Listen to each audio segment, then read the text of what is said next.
Well, hello, and a very, very warm welcome to this heads up webinar, told that we must call them, produced by Shrewsbury Town in the community. And there's a big, big thank you to Steve Brotherwood and also to Sophie Challoner for their vision and also for their production of this program. A big thank you to them. They've done all the hard work. So let me ask you all, how are you today? We all say we're okay, don't we? I do, we all do.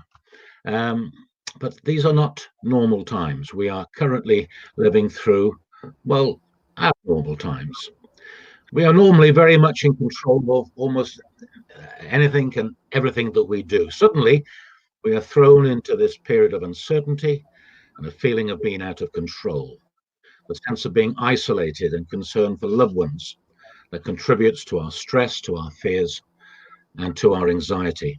Now, whilst I've been preparing for this webinar, I came across this quotation. It's written by somebody called Roxanne Cohen-Silver. She's a doctor. She's a professor of psychological science and medicine and public health at the University of California. She's an international expert in the field of stress and of coping. And this is what she says. It is extremely important that we acknowledge that this uncertainty is stressful. And in fact, this anxiety that many of us, possibly even all of us, are feeling is appropriate under the circumstances.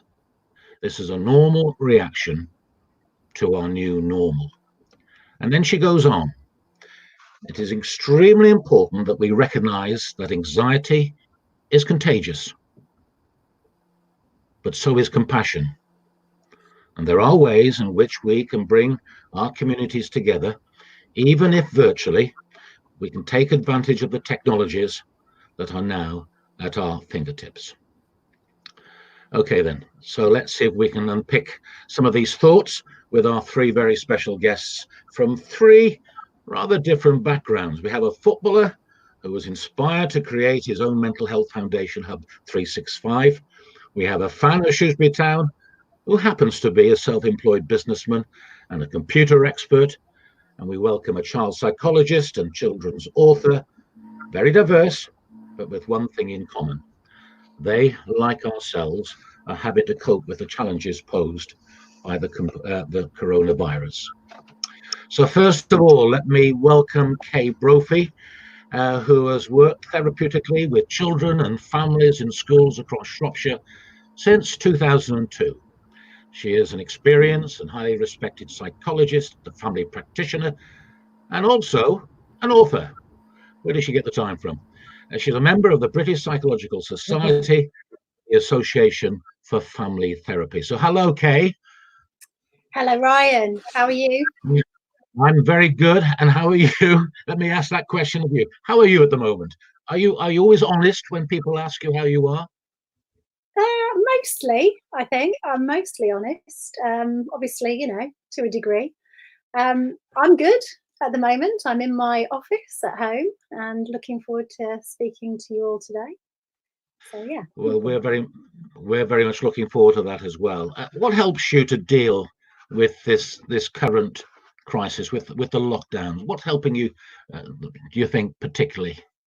I think work is definitely helping me to deal with what's going on out there, carrying on working, but doing things the same but differently. So I'm working from home, as lots of people are, and I'm still carrying on with my therapy work. I'm doing home counselling and home supervision, still speaking to everybody I was speaking to before in the community, the children and families. So yeah, that's definitely helping. It's putting structure in my day. And then obviously I've got my own children, so thinking about them and keeping homeschool going. Joe Wicks is keeping me very busy in the morning. So yeah, it's trying to keep things as normal as possible in this new situation we all find ourselves in. And it sounds like keeping as busy as possible as well. Yes, that's right. Can you imagine that any of your sort of new work practices you're likely to continue once we're relieved of the lockdown? I definitely think so. We're seeing a lot of positive things coming out of this, a lot of contact with families, people I'm speaking to who perhaps wouldn't speak to quite so often, like the parents of the children that I see. We're definitely building up stronger bonds with some of the mums and dads, and we're doing things differently, sending things through the post, which I haven't done before. So a lot of postal surprises coming to children, and they're really enjoying that. And I think the phone and sort of technology just gives a different dynamic to the whole process, really. Obviously face to face, you can't replace that, but actually we're doing reasonably well considering everything that's going on. Wonderful. Well, welcome, Kay, and we're delighted that you've given up some of your time this afternoon, and we'll come back to you shortly. Let me introduce indeed our next guest. It's Omar Beckles. He's signed by Shrewsbury Town back in 2017, and he's become an integral and very, very popular member of the team ever since. Now, being Grenadian by descent, he is one of our Spice Boys, representing internationally that beautiful Caribbean island. Where would you like to be at this very, very moment? The Caribbean, in London with the rest of your family, or are you very happy where you are? Well, to be honest, I'm happy where I am right now. Of course. Would love to That's be the in right Caribbean. answer. Would love to be in the Caribbean with the missus. I know they've got very few cases as well. So yeah, that would definitely be a safer option and a more luxurious option. But yeah, no, happy where I am. Well, that's the right answer, by the way. And let me just ask you the same question. How are you at the moment with the completely different new circumstance? This time of the year, you're just the last game would normally be tomorrow of the season, but all the training, the sort of being together with the rest of the team, jumping on buses, going to matches, playing matches. This is a completely new world that you find yourself in. Yeah, never experienced this before. But I'm trying new things. I am trying to make the most of it and really enjoy this experience. And I have been with my wife, trying to find out what really matters as well in this process. Sometimes you get so caught up with things that don't really matter. And I think this has revealed to me some of the things that really matter to me the most. So yeah, just been able to try and go deep for a few people. But yeah, definitely miss the camaraderie, being in the dressing room, playing, just the 3 p.m. kickoff. Do you know what I mean? It's just not the same. So yeah, bittersweet. And family, of course, are in London. You're up here in Shropshire. And of course, you've suffered a very sad loss for a close family member very recently. That's in itself, the fact that you've got family living sort of a fair distance away. That must be presenting something of a challenge for you. Yeah, really tough, especially in this time period. Just 2 weeks ago, we lost my aunt, and she was suffering with cancer and contracted the virus while she was in there. It's never ideal to lose anyone at all, but in this time, it's even probably a bit more sour, just because very few people were allowed to even visit her. Just my uncle. And thereafter, only 10 people were allowed to attend the funeral. So we had to stream ourselves in. And it's not something I wish to experience ever again. I don't want to wish that on anyone to have to experience that. So yeah, it's definitely tough. It's definitely challenging. My heart really burns for my cousins and my uncle right now in this time. But yeah, just trying my best to be as optimistic as possible in this time. It's like hope and hopelessness are both contagious. So we have to choose how infectious we want to be. So I'm trying my best to be as hopeful as possible. Fantastic, Omar. We had young Corbin Davies, who's age just 11, and his dad on our quiz night a couple of weeks ago. And I said to Corbin, Corbin has cerebral palsy, and of course, Omar, you know him very well. I said, who's your favourite player? And he said, thank goodness, Omar Beckles. Nice. And I said, well, why? Why Omar? And he said, because he's a good player and because he's kind.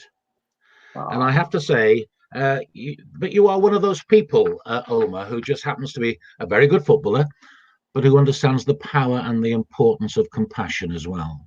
Mm-hmm. Yeah, I guess it's my journey has allowed me to really appreciate that. Going through the non-league process, it's not been easy. Learned some valuable lessons, really discovered who I am as a man. And I'm just grateful to be in a position that I'm in, being in League One once, being probably 6 tiers below, And I'm just feel so blessed. And I know I'm just so fortunate to be in this position. And through that process, I've just cultivated a passion for people. And so, yeah, I love to try and engage and be involved with the kids. And Corbin is an absolute character, lovely lad, along with a few others that I've met throughout my time here. So I just try my best to give back, use my platform as best as possible to be of some form of a positive influence. Yeah. Fantastic.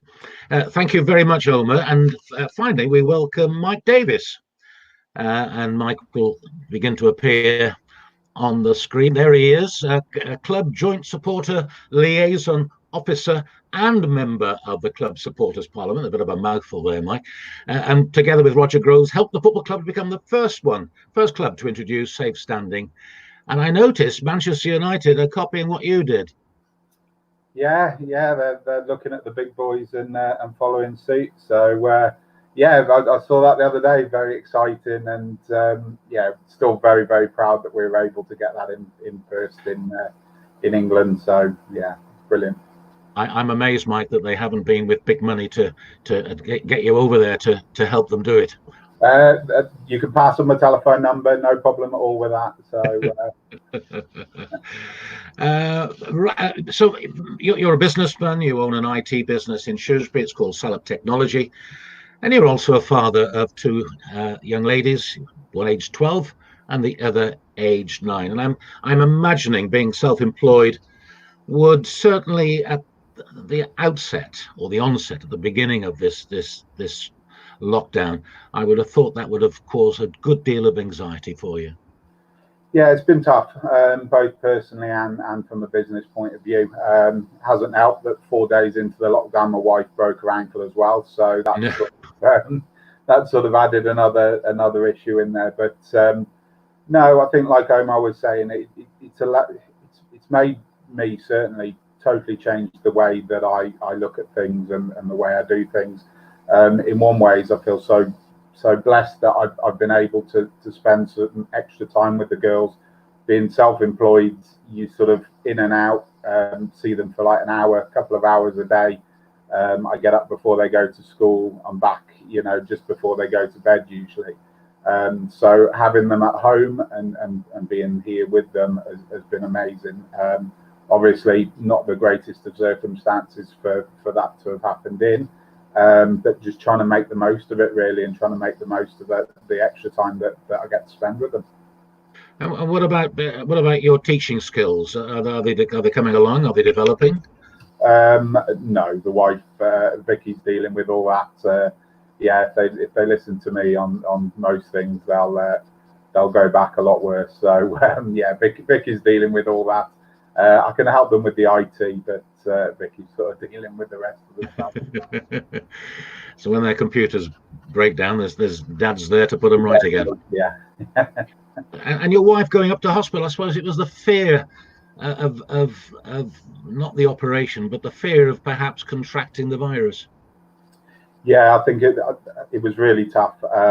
She broke her ankle outside, so we had to get an ambulance to sort of move her. And whilst usually it would be ambulance turns up straight into hospital, and it was so much more difficult than that, because obviously the ambulance crew needed to make sure that nobody had symptoms here, and then they sort of took her straight into X-ray, pretty much X-rayed her straight away, and then whisked her straight over to Oswestry, which at the time was a clean hospital. It hadn't had any COVID patients in. So, but still going through the hospital and A&E was difficult. Obviously, none of us could go and see her, which made it even more difficult.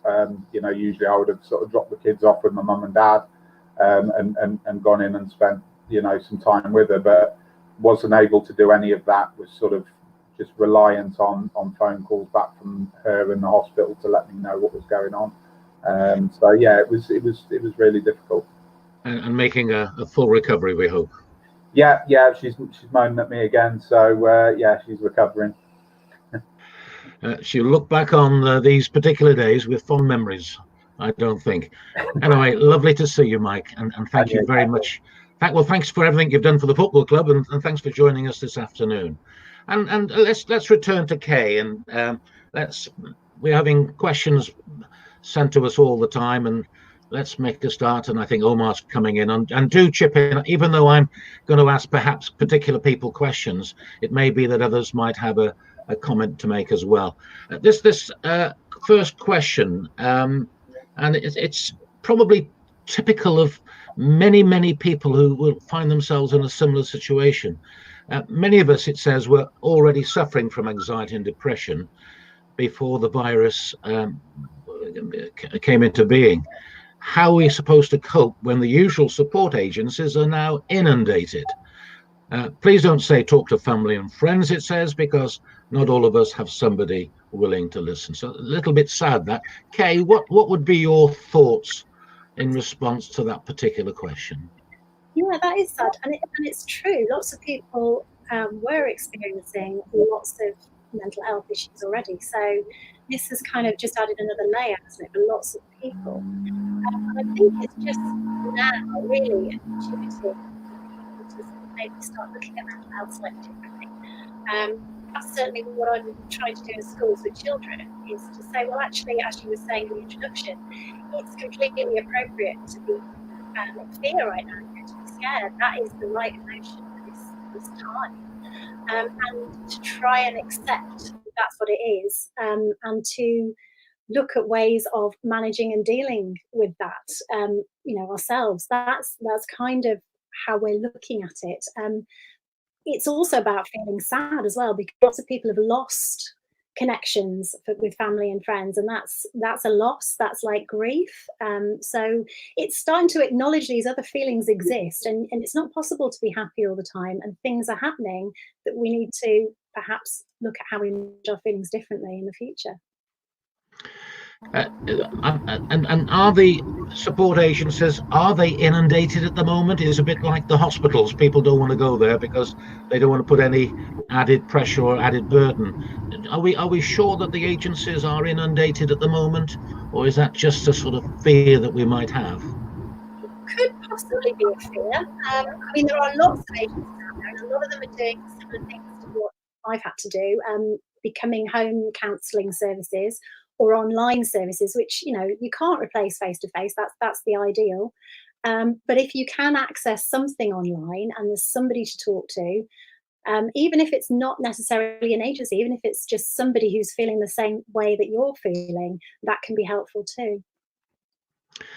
Well, thank you for that, Kay. Let me just ask you this other question. What are children generally worrying about mostly during this lockdown? Now, this is well within your compass of experience, of course, in dealing with families and young people. What are they worrying about? What are young people really concerned about?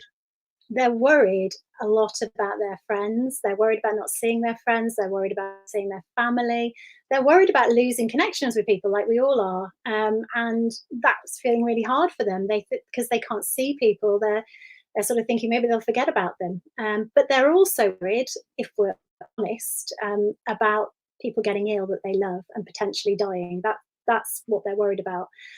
So it's not a nice time, really. But again, you can't reassure them to say that bad things aren't going to happen, because we don't know. So it's about holding the emotions with them. It's a difficult time.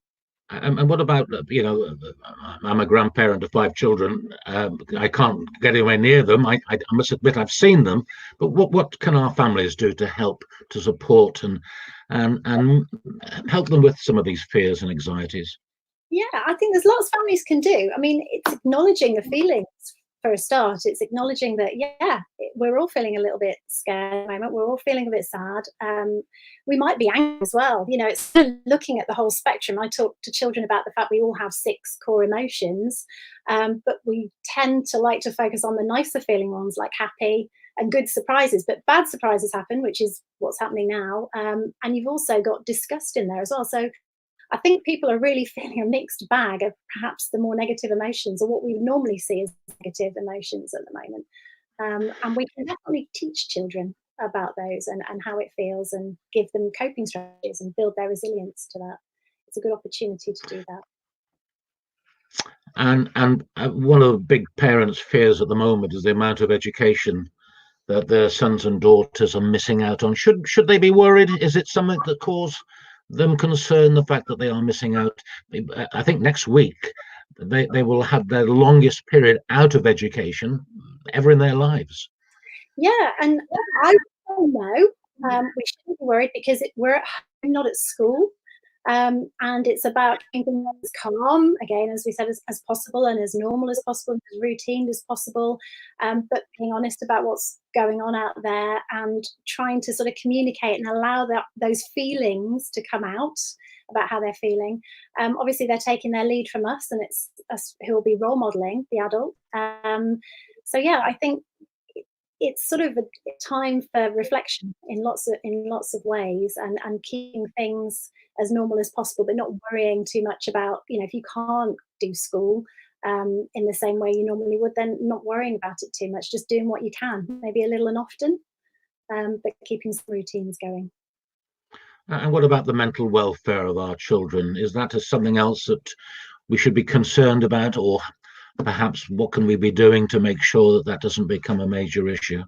Definitely letting them talk and listening rather than trying to fix things, hearing what they're saying, listening to them, allowing them to feel things, allowing them to be sad, allowing them to be frightened, and showing that you understand, and maybe using, your own skills about how to deal with those things and showing them. It's a good opportunity to teach them how to manage with stress and anxiety and whatever we've learned in the family about doing those things. It might be that we're, when we get stressed at work, we might come home and cook. So it might be a good time to show them how to cook or do art or listen to music. It's the things that we normally do to de-stress. I guess it's a good time to start teaching children those things. Thank you very much, Kay, for the moment. Let's come. Omar, professional footballer, maintaining a good level of fitness is of absolute paramount importance. Can you do that, in self-isolation? Are you able on your own to maintain that sort of, peak of performance that we're so used to seeing on a Saturday afternoon? I think I'd be lying to myself if I said I could match that. That would be practically impossible. Just the competitive nature of the game. We are naturally, subconsciously, just super competitive. Even if it's just pre-season, when someone's running next to you, you want to do better than them. So yeah, when you're doing it by yourself, it's tough. Match day, you can't replicate match experience and the match tempo. So no, it's not the same, but I can do my best to maintain the baseline fitness, which I have been doing, going for my runs consistently and feeling a lot better off of just the routine that I've maybe had. So yeah, just doing my best to tick over, whether it is running, whether it's a bit of ball work by myself, whether it is a home workout, trying all sorts of new different things. So yeah. And what about for the likes of me and Mike? We've never, we've aspired to be as fit as you professional footballers, but it's never quite happened for some reason. I don't understand why, Mike. But what would you say? What is the importance to the likes of ourselves, to the ordinary person? What benefits do we get from keeping ourselves, in reasonable level of fitness? I would just say the daily discipline. Those small little margins have a massive effect in the long run. I came across two things. On Instagram, I had one of these days where I was like, just properly wasn't motivated. And I saw one of my mates, he plays rugby, and he said, discipline over motivation. And it just made me think, I need to get up and do what I need to do. I just wasn't motivated at all, but I need to be disciplined. And I just think there was another quote I came across, and it said, discipline is the difference between what you want now and what you want most. So what I want most is a healthy lifestyle. What I want most is to be fit when football comes back. What I want now is, I actually want to stay in my bed. Actually, I want to have an extra bit of food. I want to have an extra bit of this. So yeah, I think you've got to really just tell yourself and really stick to something that's achievable as well. Don't be unrealistic. So daily disciplines. Why not start with, 10 minutes a day, I'm going to do this, or 20 minutes, I'm going to go for this walk, or I'm going to slowly increase it. I just think if you do that every single day, by the time you start that in the next week or two, you're going to be doing 30 minutes easier, and so on and so forth. So just the daily disciplines, I believe. And tell us, what are the benefits? What are the benefits, particularly at this time when we all feel, anxious and and we have worries and what's it going to do? What difference is it going to make? Because the government have made a big thing, haven't they, of saying, go out for a walk, no more than an hour, but definitely go out and get some exercise. Yeah, well, it's well known now that physical activity has a massive impact on your mental health, especially for depression. And yeah, it's just something that it promotes endorphins and dopamines, and I'm sure Kay will probably know better than me all the scientific factors behind it. But basically, these things they promote positive energy and makes you feel happy, basically. So yeah, I just strongly recommend sticking to doing that. Will help your mental state. Do you know what I mean? And I think with all that's been going on, the current state of mental health throughout the globally, let alone this country, is something that the government want to address. So telling people to exercise is vital because it would help our mental health, not just our physical health, but our mental health as well. So I strongly recommend, just having a routine. So tomorrow morning, Mike. Nature, doesn't it? And to connect with nature in that way, and to get the exercise routine established, and just feel like you're not on your own, and we are all going through this together a bit more, because we are doing this as a nation to help protect each other. So it's really nice to see that people are respecting those boundaries and just having that time to go out. Definitely. Thank you for that, Sophie. Just Mike, tomorrow morning, 6 o'clock, just remember what Omar's just said. Discipline over motivation, okay?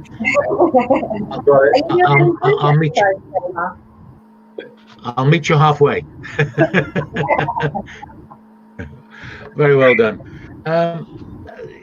Look, I think there's a case study coming up. This is a young man called Matt Worrell. He's one of many of our young people who is involved in the myriad of projects that are being undertaken now by Shrewsbury Town in the community, something which Omar has provided so much support for. So this is just one example, one young person just talking about his experience. And this is the Heads Up project, by the way. Well, I'm Matt, I'm 20. My diagnosis is ADHD and UPD. 2 weeks ago on Wednesday, I was in a really dark place, started self-harming, hurting myself.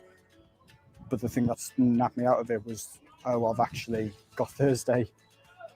Why am I doing this when I have actually something to look forward to? Like, all the people in the background are just lovely people, my friends, and if this never happened, I wouldn't have said that. And I'm assuming most of these people, if it wasn't on, would be in a lot worse positions than what they are. Like, they're all here running around, having jokes, having laughs, get to do something we like for an hour. So it just takes your mind off pretty much everything. So if I'm having a bad day, come here, people will ask how I am. It's like a family, and it's just like, for an hour I'll forget everything and just be like, oh, cool. Then after that, that's when it could come back. But at least for an hour, I'm fine, I'm happy, I'm laughing, which is like before I had all the like spirals. It's actually helping him manage his condition, because sometimes his condition has impacted on like his weight. But with this session, he's able to come every week and exercise, and it's really had a positive impact on him.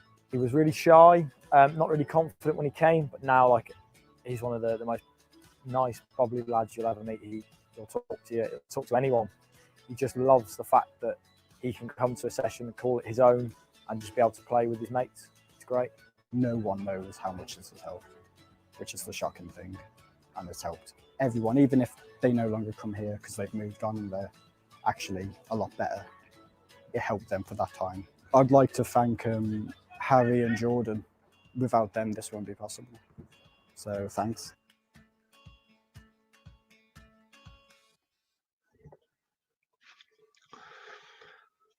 Yeah, that's young Matt Worrell just talking about some of the positive experiences that he's had as being part of the Heads Up program. I mentioned early on Corbin Davies, who has cerebral palsy. He started taking part in one of our disabled projects a couple of years ago. And when he first started, he wouldn't take his long trousers off because he's got splints on his legs because he has great difficulty walking. After a little while, he realised it was quite cool to wear shorts, and he now wears his Shrewsbury Town shorts and Shrewsbury Town top pretty well everywhere he goes. And his dad will talk about the transformation that has taken part in his life. And this is with the power of football and our football club, and some of the fantastic work of people like Sophie. There we are, Sophie. I should have introduced you. I did say something about you early on, thank goodness, but there's Sophie Challoner, who is one of our very many full-time people that work with the community. Right, another question here, and I'm thinking, Mike, this might probably be one for you, but Omar and Kay might want to come in. It's a question from a full-time carer whose husband has multiple health issues, including Alzheimer's. And because everything is closed down, he's getting very little stimulation. She's never having a break either. And communication with friends and family who live away is a real challenge. He is missing, and probably she is also missing, that regular social interaction. And there must be hundreds, if not thousands, of people across the land in a similar situation. I get the impression that there is no computer in the home because the questioner says that they would like to have one, but they can't afford one. And I'm just wondering, Mike, what even if it's just basically to communicate with family in other parts of the country, what would be your thoughts on that?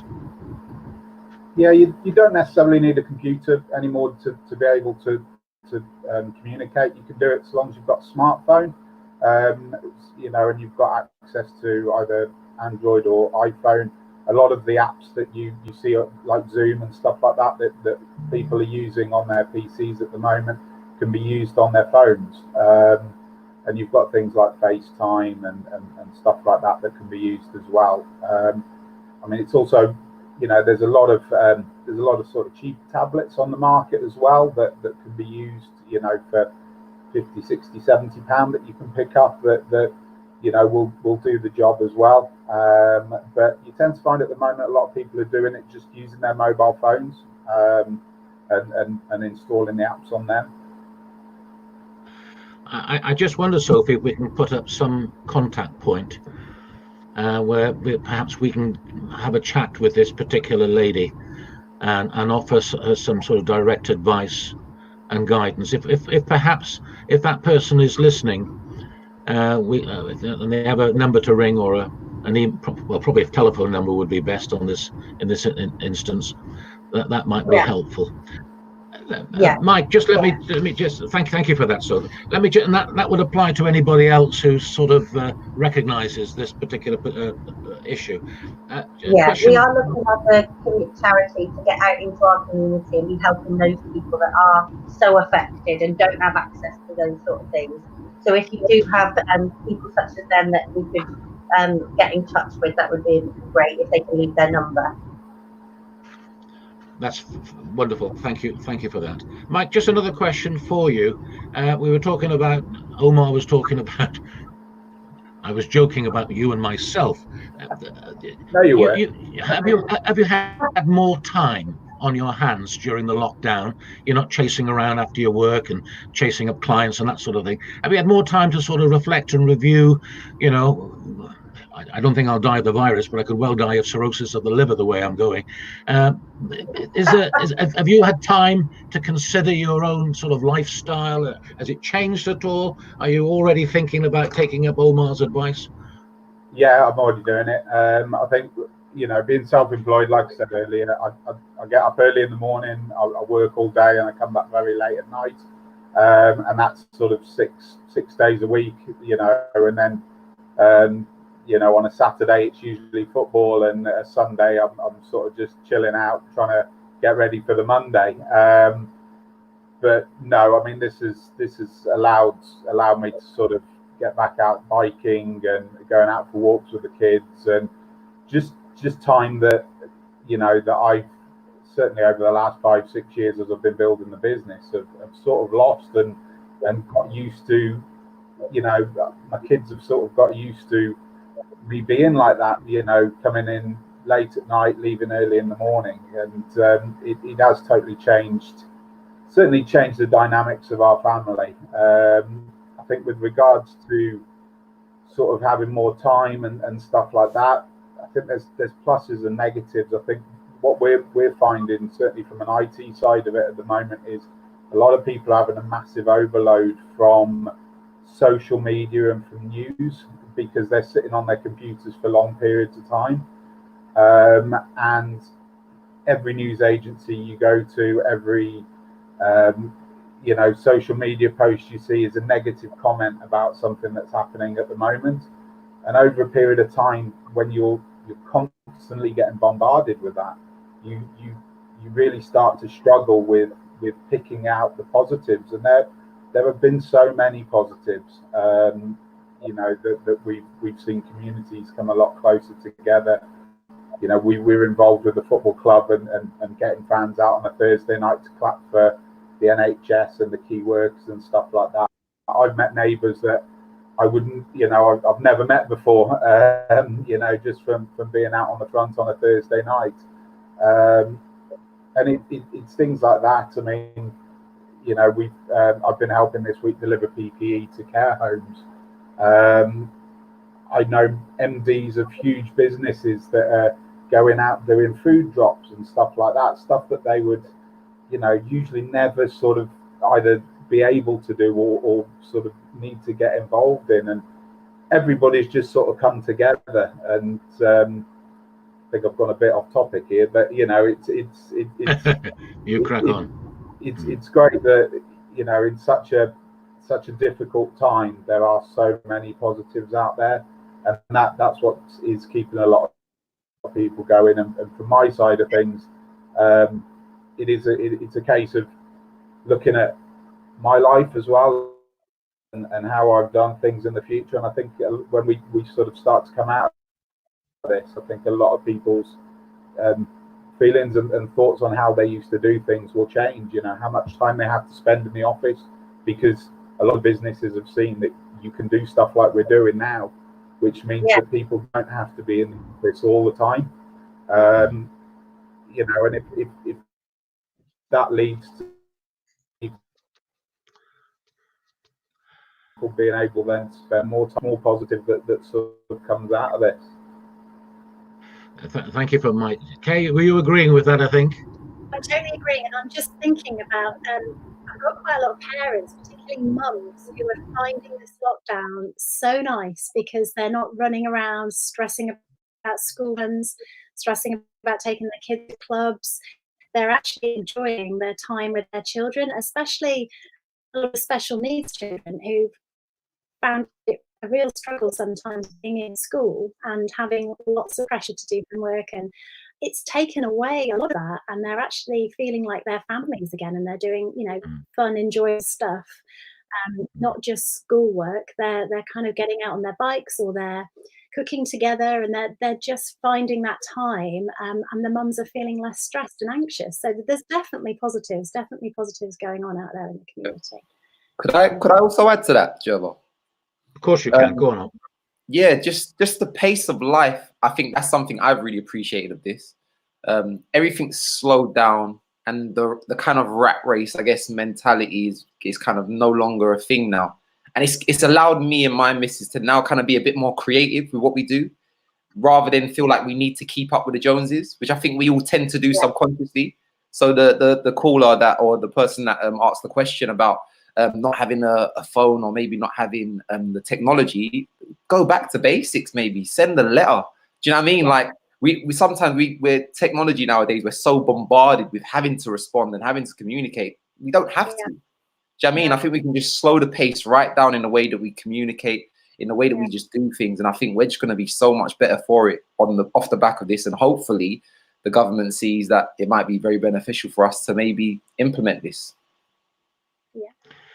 Well, there are an awful lot of people who hope that we don't go back to as we were before the lockdown. So I don't know how that's going to work, but there are many people who are like you, Omar, and as you said, Mike and Kay. Many people are quite enjoying the slowing up of life. Yes, definitely. Yeah. Don't get me wrong. I'm missing the football. I'm massive missing the football. So don't. Well, can I tell you? Mike and I am.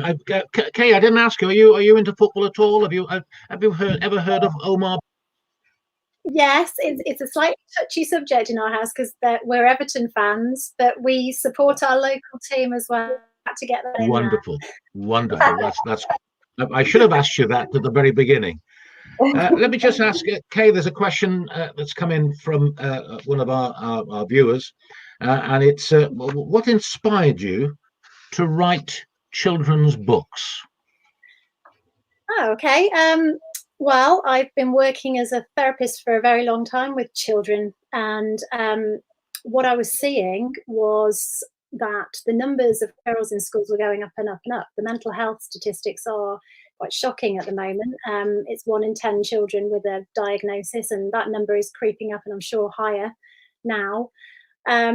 So I was looking at ways of addressing it more generally, really, and I came across a type of work called narrative therapy, which is about stories. It was about life story work and stories that children tell about their lives, and I was sort of thinking about linking that in with feelings, and that's kind of how the first book, which was The Sad Skeleton, came about, because a child was playing with the skeleton, burying it in the sand and covering it all up, and I was sort of asking questions, and they said he was sad, that's why he was hiding. So children, you know, they tell their stories. That if you listen, you know, their stories are there. It's just helping them to kind of bring them to life, really. And being playful and using play is a really good way to find out what children are really thinking. I think at this time that's a good tip. Yeah, the books. So I've got, well, I think there are 7 books. Have you 6 so far? books, 6 books. Yeah. That includes the you know, Mike and Omar, if you're looking for some light reading, the Surprise Sprites, the Frightened Fairy, and the Disgusted Dragon. Yeah. Wonderful. Right. Excellent. Wonderful. And I'm available to read them for you if you want. Omar, I know we've talked about this before on several occasions. Omar has very kindly come along to the odd school to talk to the children at schools, and we've done various other things. I think the business community as well. One night we were supposed to be doing 20 minutes or whatever talking, and the person that was supposed to take over didn't turn up. So I think we talked for about an hour and a half, which Omar wasn't short of words, neither was I. But just tell me, I know the answer to this. Your foundation, your Hub 365. Just tell us, like Kay was inspired to write books, what inspired you to start your foundation? I touched on it a little bit earlier. Just my process of what I went through, my non-league process, my old man, losing my old man, what he represented in the community, and his impact and influence on people, and me wanting to do the same thing. So yeah, I do my utmost to try and look outside of myself and try and meet the needs of others. Because I was very fortunate in the time that I grew up, and times have changed. Maybe class has become king, and if kids don't have the resources, they can't have the opportunity that I once had. And opportunity should never be starved from anyone. So it's just kind of providing a space where they can just thrive. So we're hoping to kind of just support kids, whether that's mentally, whether that's socially, whether that's physically, just to support them as best as possible. So yeah, that's kind of where it was birthed from. Yeah. And I think perhaps you more than anybody else has sort of made me realize that we all suffer from anxieties, but professional footballers suffer from anxieties. Why shouldn't they? Why shouldn't any professional sportsman of any kind, or any professional in any sort of business or any walk of life? And I think what you've done, perhaps certainly in Shrewsbury and with your involvement with the community, has raised all of our awareness that it's acceptable to admit that you are struggling. And I think at the moment there must be a lot of footballers who are struggling because they just can't do what they're trained to do.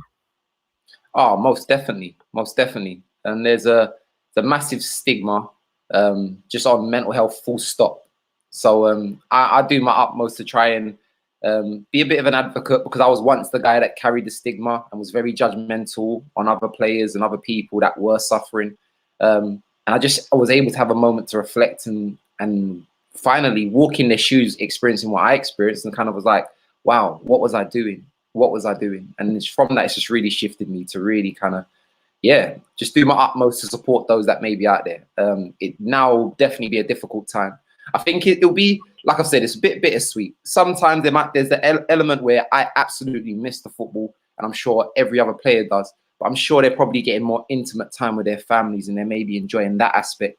So we can't have it all, but it's vital that we get the balance. So yeah. Fantastic, Omar. Thank you. Well, we're coming near the end of our time. Let me just, there's one question here that's popped up about our panelists. What do you fear more, catching the virus, or do you fear more your future? Let's just have a quick answer from Mike first of all. The virus or your future? What worries you the most?